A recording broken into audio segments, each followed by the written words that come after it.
Nobody cried at Walter Hensley's funeral.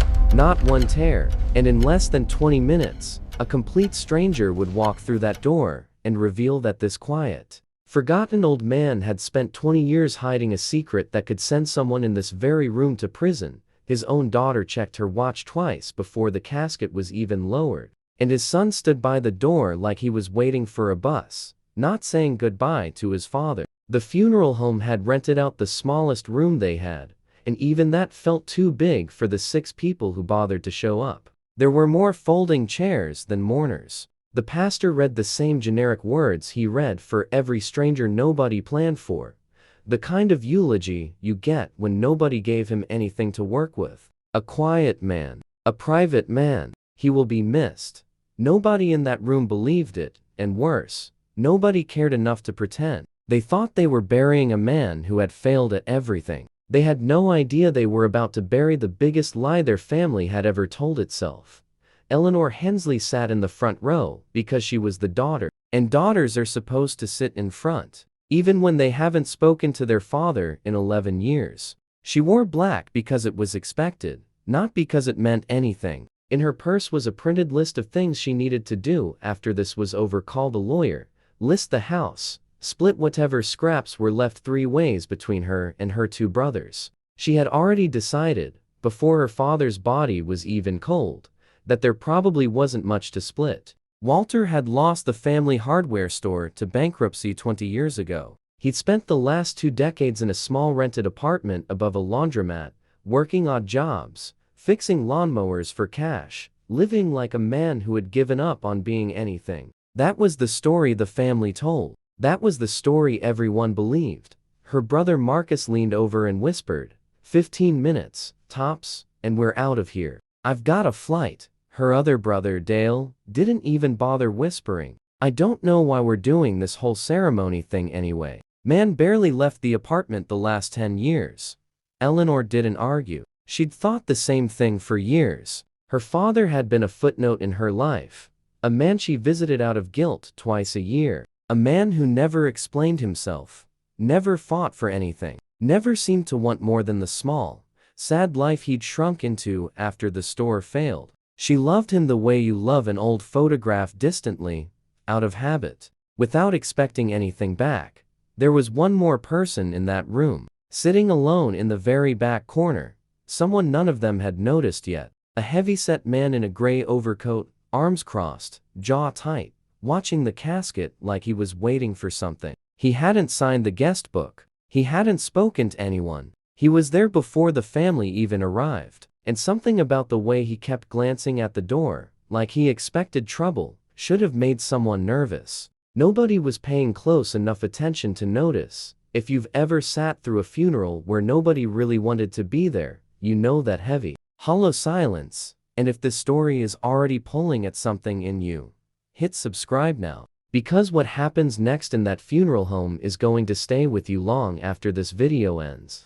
The pastor was folding his notes, ready to wrap things up early since there was clearly no line of people waiting to share memories, when the back door opened. Cold air rushed in first, then footsteps slow, deliberate, echoing against the tile floor of a nearly empty room. Everyone turned. A man none of them recognized walked in. He was maybe 60, wearing a coat that looked more expensive than anything in that entire building, polished shoes, silver hair combed back neatly. He didn't look like he belonged at a laundromat worker's funeral. He looked like he'd wandered in from somewhere else entirely, somewhere with marble floors and boardrooms. The man in the gray overcoat in the back corner went rigid the moment the newcomer walked in, his arms uncrossed. He sat forward, like a coiled spring, watching every step the stranger took toward the casket. The stranger didn't notice him. He walked down the aisle, past Eleanor, past her brothers, and stopped right at the front. Nobody said anything. Nobody knew what to say. The pastor cleared his throat and asked, almost out of politeness, if he'd like to say a few words. The stranger looked at the small crowd, at the empty chairs, at the family that hadn't cried, and something in his face changed, like he understood, in that instant, exactly what kind of room he'd walked into. My name is Richard Cole, he said. His voice, steady but tight, like he was holding something back. And I think you people have no idea who you just buried." The room went completely still. Eleanor's stomach dropped. Marcus stopped checking his phone. Even Dale, who hadn't looked up from his shoes in 20 minutes, lifted his head. In the back corner, the man in the gray overcoat pulled his phone out of his pocket, thumb hovering over the screen, and then, as if changing his mind, slid it back into his coat.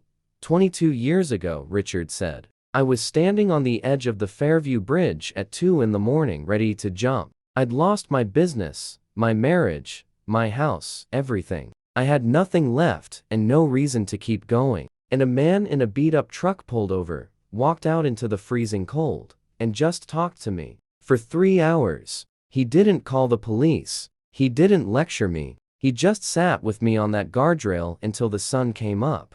And then he drove me to a diner and bought me breakfast with money I later found out was probably meant for his own rent. Eleanor felt her throat tighten. She didn't recognize the story, but she recognized something in the way the stranger spoke, like every word cost him something.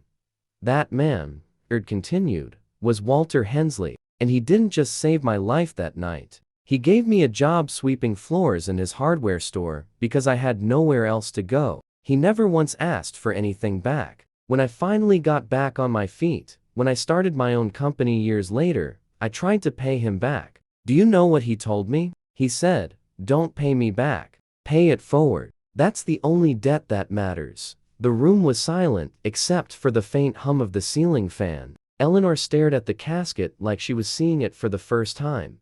"I looked for him for years," Richard said, his voice cracking slightly now. "I lost track of him after the store closed. I didn't know what happened to him until I saw his name in the obituaries 3 days ago. And I dropped everything to be here, because I owed this man my entire life. And I could not let him go into the ground with no one in this room understanding what he actually was." Marcus shifted uncomfortably. "With respect," he said, "our father lost that store. He lost everything. He wasn't exactly the picture of success you're describing." Richard turned and looked at him, and for the first time, there was something sharp in his eyes. "Do you know why he lost that store?" Nobody answered. In the back, the man in the gray overcoat stood up slowly, quietly, and began moving toward the side exit. "Careful not to draw attention. If you're starting to feel that pull in your chest, that need to know what happened, stay with this story, because the truth about Walter Hensley is only just beginning to surface. And it's about to change everything this family thought they knew about the man they buried today." "Walter didn't lose that store because he was bad at business," Richard said. "He told me the whole story one night, years ago, when he'd had a little too much coffee and not enough sleep. Your father co-signed a loan for his younger brother, your Uncle Sam, back when Sam's construction company was drowning in debt. Your father believed in him, put the store up as collateral because the bank wouldn't lend Sam a dime otherwise. And when Sam's company folded anyway, the bank came after the only asset left standing, the hardware store." "We know all that," Dale muttered. "Uncle Sam's company failed. It happens. Everybody blamed Dad for co-signing, but nobody ever blamed Sam for anything. That's because you don't know the real reason the company failed," Richard said quietly. The pastor glanced nervously toward the back exit, where the man in the gray overcoat had frozen with his hand on the door, listening now, instead of leaving. "Sam's company wasn't just in debt because business was slow," Richard continued. "There was a site collapse 11 months before the bankruptcy. A scaffolding rig gave way on a job Sam's crew was cutting corners on to save money. A 24-year-old worker named Tomas Reyes fell 3 stories and died on that site. It was ruled an accident. Sam paid off the family with what little he had left, got a lawyer, and made the whole thing disappear from the news within a week." Eleanor felt the air leave her lungs. She had never heard this name in her life. "That's not possible. We would have known. There would have been an investigation." "There was an investigation," Richard said. "It just never went anywhere, because somebody signed off on inspection reports that were never actually done. Somebody made sure the safety violations never made it into the official record. And that somebody wasn't Sam." The room went cold. Marcus's face had gone pale. "You're not saying your father found out after the fact that Sam had asked him, as a favor, months earlier, to inspect that scaffolding himself, because Sam trusted him more than the county inspector and didn't want to pay for a second look. Walter did the inspection as a favor to his brother. He found problems. He told Sam to fix them before the crew went back up. Sam told him he would. Sam didn't, and when that young man died, Sam panicked and altered the paperwork to make it look like Walter had signed off on a clean inspection. Because Walter's name and reputation were the only thing solid enough in that family to survive the scrutiny.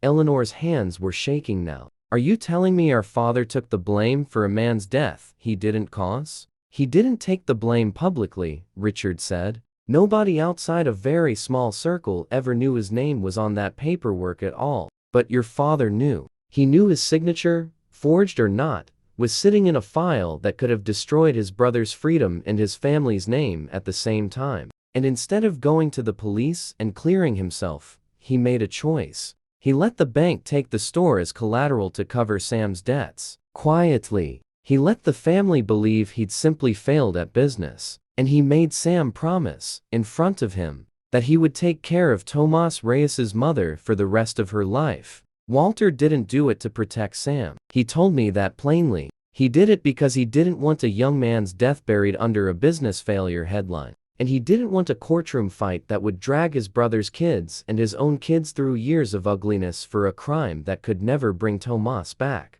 He decided silence was the only thing he had left to give that family. By the side exit, the man in the gray overcoat had gone completely still, his hand no longer on the door. Except Sam never kept his promise. Did he? The man said suddenly, his voice rough, breaking the tension in the room like glass. Every head turned. Who are you? The pastor asked. The man walked forward, slow and heavy, until he stood at the edge of the front row. My name is Daniel Reyes. Tomas Reyes was my father. Eleanor felt the blood drain from her face. I've been looking for answers for 11 years, Daniel said. My mother died 4 years ago, still waiting on money. Sam Hensley promised her the week after my dad's funeral, money that came exactly twice, before it stopped completely. I found out about a month ago, going through old county records for a lawsuit I'm finally filing, that there was a name on an inspection report from that job site that never matched the official investigation. Walter Hensley. I've been trying to track him down for 3 weeks to ask him what he knew. I found his obituary 2 days ago instead. The room was so quiet. Eleanor could hear her own heartbeat. I came here today, Daniel said, because I wanted to look the man in the eye who let my father die on a job site with equipment he apparently knew was unsafe. I wanted answers. I didn't expect. He stopped, looking at Richard, at the story that had just unraveled in front of him. I didn't expect to hear that he might have been protecting my father's memory this whole time, instead of covering up for himself. Richard reached into his coat and pulled out a folded envelope, his hands trembling slightly now. Walter gave me this 2 months ago, when he found out he was sick. He asked me to bring it here, to this exact moment, if the truth ever came looking for him before he could tell it himself. He looked at Daniel. I think it might answer your question better than I can. He handed the envelope, not to Marcus, not to Dale, but to Eleanor, who looked at Daniel first, silently asking permission before she opened it. Daniel gave a small tight nod. Eleanor's hands trembled as she unfolded the letter. Inside was her father's careful, old-fashioned handwriting, the same handwriting from the birthday cards she'd half ignored for years. To whichever one of you is holding this letter, she read aloud, her voice shaking. I'm sorry I never told you the truth. I told myself I was protecting you from Sam's mistakes, from a young man's death that had nothing to do with any of you, from becoming the kind of people who'd rather win a lawsuit than sit with the fact that a family member's negligence cost someone their life. Maybe that was the wrong choice. I've had 20 years to wonder, but I could not let a courtroom turn Tomas Reyes into a headline for our family's shame. So I carried it quietly instead. She had to stop for a moment, wiping her eyes before continuing. If Daniel Reyes ever finds this letter, or finds someone willing to read it to him, I want him to know that I inspected that scaffolding myself, found it unsafe, and told my brother to fix it before another crew went up. I have kept the original inspection report, the real one, with my true signature and my true findings, in a lockbox at Fairview Trust under my name for over 20 years. In case the day ever came that the truth needed to be told properly instead of quietly. I never destroyed it. I couldn't. Sam has spent 2 decades believing I burned it out of loyalty to him. I didn't. I kept it, because some debts are not mine to forgive. Marcus made a strangled sound and sat down hard in his chair. Dale had gone white. There's a bank box number on the back of this letter, Eleanor said, staring at the paper, and an address for a law firm. He set this up years ago. Daniel Reyes stood frozen at the front of the room, tears finally breaking through the hard, guarded expression he'd worn since he walked in. He kept it. All these years, he actually kept it. He wanted the truth to outlive him, Richard said quietly. He told me once that silence only protects people for so long, and eventually it has to be traded in for something real, or it just becomes another kind of lie. I think he was waiting for the right moment. I think he knew he was running out of time to choose it himself. Eleanor kept reading. The money I've built since the store closed, with Richard's help, has been split into a trust. Eleanor gets 60%, because she's the one who kept showing up when there was nothing to show up for. Marcus and Dale, you each get 20%, and I want you to use it to ask yourselves a hard question. Would you have come to see me if you'd known? I hope the answer haunts you a little, because it haunted me every single year. You didn't call. Daniel, if you are ever standing in this room, I have set aside a separate fund in your father's name, held by the same trust, for you and for any family you have now. It is not an apology. Nothing I could give you would be. It is simply what was owed and never delivered. Nobody in that room moved for a long moment. Marcus finally spoke, his voice hollow. We need to call Uncle Sam. I already did, Daniel said quietly. 2 hours ago, before I came here, I told him I'd found the report. He hung up on me. Then he called a lawyer. Then, about 40 minutes ago, he called the county sheriff's office to report a threat against him. I imagine they'll want to talk to all of us before the week is out. As if the words had summoned him, Eleanor's phone buzzed in her purse. She almost let it go to voicemail, but something made her check the screen. It was Sam. She hadn't spoken to her uncle in nearly a year. Not since the last strained holiday dinner where he'd made another joke about her father never amounting to anything. She stepped a few feet away and answered, her voice tight. Eleanor. Sam's voice was clipped, rushed. Nothing like the easy, joking uncle she'd grown up around. Whatever that Reyes kid told you, whatever he's saying, it's not what it looks like. Your father and I had an understanding. He agreed to handle things his way. I did not ask him to take the fall for anything, and I certainly did not forge a signature that was a clerical error. That's all it ever was. A clerical error that got blown out of proportion by people looking for someone to blame 20 years after the fact. A young man died. Uncle Sam, Eleanor said, her voice shaking with the fury she didn't know she had in her. And you let his mother believe you were taking care of her while you stopped sending checks after 2 payments. There was a long pause on the line. You don't understand what those years were like for me, Sam finally said, quieter now. I was drowning. I did what I had to do to survive. And your father understood that better than anyone. Because he chose to protect the family instead of tearing it apart over something that couldn't be undone. He didn't protect you, Eleanor said. He protected the truth. There's a difference, and I think you spent 20 years hoping nobody would ever notice it. She hung up before he could answer, her hands shaking, and turned back to the small, stunned crowd still gathered near the casket. Nobody asked what he'd said. They could see it on her face. The pastor, who had never, in 20 years of officiating funerals, seen anything like this unfold in real time, simply stepped back and let the silence do its work. He never told us, Dale finally said, his voice raw. All those years, we thought he was this sad old man who couldn't hold on to anything. We made jokes about him at Thanksgiving. I made jokes about him. And the whole time he was carrying something like this, alone, just so our name wouldn't be dragged through it.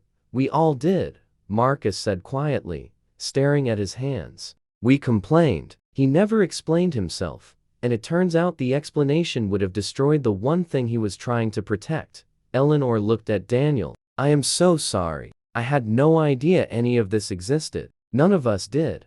I believe you, Daniel said, and something in his shoulders finally loosened, like a weight he had carried for 11 years had shifted, even if it hadn't fully lifted. I came here angry. I came here ready to say something ugly over a stranger's casket. I didn't expect to find out he was the only person in this whole story who never lied to protect himself. Richard stepped forward and placed a hand gently on the casket. He used to tell me that respect isn't something you demand. It's something you plant, quietly, over years, and you don't get to see most of the harvest. I think he knew this day would come. I think he was okay with not being here to see it, as long as the truth eventually did. The funeral home director, who had been standing awkwardly by the door this whole time, cleared his throat. Would anyone else like to say a few words? This time, the room wasn't empty of things to say. Eleanor stood, wiped her eyes, and walked to the front. She didn't have notes. She didn't need them anymore.